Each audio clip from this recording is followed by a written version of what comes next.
Okay. Um, you guys are maybe wondering why am I wearing the same outfit? Well, I'm just recording a bunch of videos right now and I'm posting them at separate times. So yeah, but moving on to the topic of today or this video, I wanted to talk about how like really the Ivy League is only limited to like a certain group of people. So, for example, um most Ivy Leagues, they are like known for how expensive they are. And a lot of people, they don't even realize this one fact, but because of this fact, a lot of people just assume because of their like 60 grand tuition, they don't even apply, they don't even think about it, they just go to their local state college.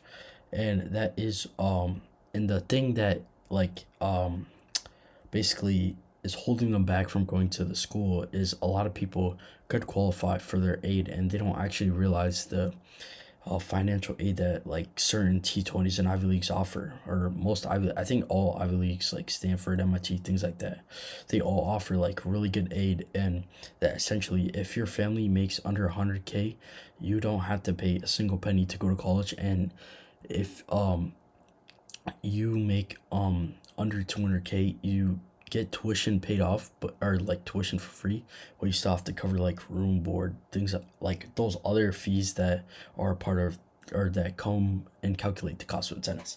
So essentially like um those people really have like good access and probably the best access to these schools because first of all, if you're like, I'm not trying to be some type of stereo, like trying to make a stereotype, but if you're probably like qualifying for these thresholds, you're probably like a diverse applicant as well. So you might be like immigrant, and being an immigrant, you're from another country, and that could be from like Africa or like um Asians, but Asians still have like a hard chance because there's so many that just apply. But it could be African, like Hispanic, also like, yeah, how am I blanking, bro? All right, but moving on, like essentially these are like a group that essentially have like a good chance. And then we go to the middle class, and this is like the part that really makes it hard because um like the middle class really has it hard due to the fact that they don't qualify for the 200 grand threshold, and like they're making a good amount of money, but yet um they can't afford to go to the school. And um that's currently like a problem I'm facing because my like total household, like everyone in my house, they make over 200 grand, like the total household income, making it kind of difficult to go to a big school. So yeah, that's why like I found this route of community college, which made it way easier and way more affordable. But that's where like the big problem is because there's essentially so many people in this like middle gap or like middle class that essentially want to, let's say someone wants to do something like finance or maybe techno, like something software engineering, AI engineering, things like that. Most companies that want like kids who do these careers want kids who go to like big schools like an Ivy League or like T20s. But simply because of the fact that their family makes 200 grand a year and the job is not guaranteed, makes it like a big problem because obviously you can work hard enough and get the job, especially if you're early on in high school. But not a lot of people think like that, and they want to play it safe, and so does their family. So they don't want to risk taking the loans all 4 years of a like full cost of attendance private school, maybe like 90K, 80K a year. And even if they got like a scholarship or like financial aid, they would maybe still be paying 50 grand a year, 40 grand. And that, like, to me, that's still a lot because that's like 160 grand a year. And like, I don't know, it's just to me, like, in to be getting that type of aid too, you would also be close to the 200,000 like threshold, and you would still have to pay the like room and board. So that's still like another load of fees that you have to pay for, making like the middle class in general like go through a harder process of doing these things. But like something like pre-med, it doesn't really matter where you go to college essentially. So this is not really a problem that occurs and pre-med applicants, although there are still people who want to do pre-med and still chase like prestige. So yeah, but now moving on to the like third party, so like the higher upper class people.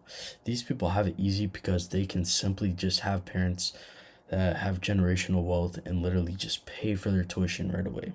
And this kind of makes the Ivy League or the T20s not as an easy thing to do, especially if you're in middle class. But yeah, I don't know. It's just what I thought.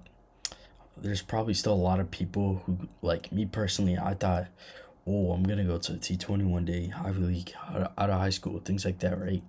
But then after I started realizing how much it would actually cost, I like reconsidered that because my household income, and you guys might be wondering, oh, your parents, both of them make over 200K, things like that. But like, I also have like a brother too, and he generates like, he has like 100K himself a year. Something like, I don't even know, but it's like six figures, and especially that overall adds up because um, my parents total themselves are like maybe 150K, 200. I'm not too sure, but yeah, that's literally um why I knew I couldn't because I like calculated on the financial aid calculators. Let's calculate it right now, Loki. Matter of fact, okay. But let's calculate the average middle class. Uh, let's do Harvard calculator. Net cost. Okay, this is a long process. I'm gonna speed it up in the YouTube video.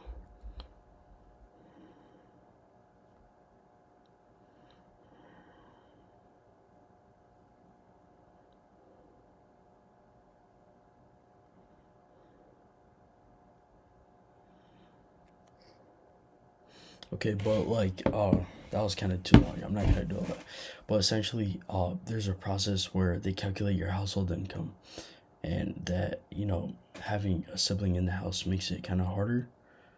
That makes money, and I'm not blaming him or nothing like that. But I'm just saying in my stance, and I'm more than happy to do the community college route because then it's also more affordable, and that I think either way, like you still have to reapply for aid in every year or so. So like you're applying every year or so, and like I cannot predict how much my parents, if my parents are gonna go like way over that 200,000 threshold because um like my mom owns a restaurant, so it's kind of like the business grows. So essentially, like let's say senior year, junior, even sophomore year hits in college, and then she's all of a sudden making 250, 300K. Well, that's just a guesstimate, but let's just say that. Then it would cause like a scenario where I would have to probably move out or go to transfer to another college that is cheaper, making like the debt load like cheaper. So yeah, I don't know. That's just what I wanted to talk about, and that I personally think T20s are either for the rich or poor. And also, I bring up in my old video cheaters. Like, that sounds like a weird way to say it, but essentially, like, there are a lot of people who essentially lie about their like household income, and there's also like a thing where college. I'm pretty sure like 30%, they check within 30% of people who apply for aid each year of like making sure their actual income and stuff like is actually that certain amount, asking for taxes, like those W1099 forms. I have no idea what those are, but they just like check proof, and essentially if you get caught, that's like big consequences you face. So that's why, like, obviously I would never do that, but like in general, there are like people who still consider that. I don't blame you, but I would, after what I just said, I think I would think twice if I were to do that. But yeah, yeah, that's what this video is about.